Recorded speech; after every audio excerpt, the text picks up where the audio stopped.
माझ्या शेतीने मी वारीन माशा, गाय म्हणाली अशा अशा.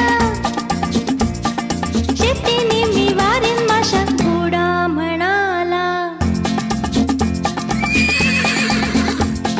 घोडा म्हणाला याला धरीन मी माझ्या शेपटीने, असंच करीन तसंच करीन. कुत्रा म्हणाला. कुत्रा म्हणाला कुशीत येईन तेव्हा शेपूट हलवीत राहीन. कुशीत येईन तेव्हा शेपूट हलवीत राहीन.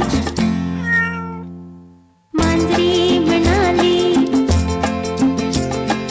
मांजरी म्हणाली नाही ग बाई, कुत्र्यासारखे माझे मुळीच नाही. खूप खूप रागवीन तेव्हा शेपूट फुगवीन. शेपूट फुगवीन. खार म्हणाली पडेल थंडी. पडेल थंडी तेव्हा माझ्या शेपटीची मल्लाच बंडी. हे हे हे हे. माकड म्हणाले कधी वर कधी खाली, कधी वर कधी खाली. शेपटीवर मी मारीन उडी. शेपटीवर मी मारीन उडी.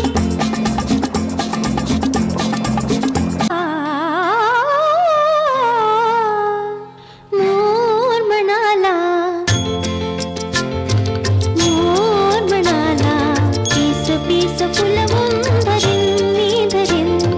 पीस पीस फुलवून धरीन मी धरीन. पावसाळ्यात नाच मी करीन.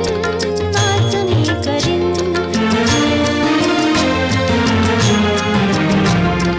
पोपट म्हणाला छान छान छान छान. देवाच्या देणगीचा ठेवा मान. आपुल्या शेपटाचा उपयोग करा. नाहीतर काय होईल. नाहीतर काय होईल. काय होईल. काय होईल. दोन पायाच्या माणसागत आपलं शेपूट झडून जाईल. वा, खूप छान. हा होता आपल्या लहानपणीच्या सुंदर आठवणीचा उजाळा देणारा सोहळा. आता या सोहळ्याला विराम देऊया.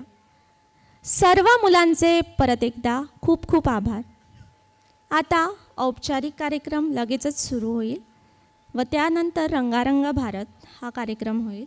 मी पुढची सूत्रे टीचर रोहिणी यांच्याकडे सोपविते. धन्यवाद.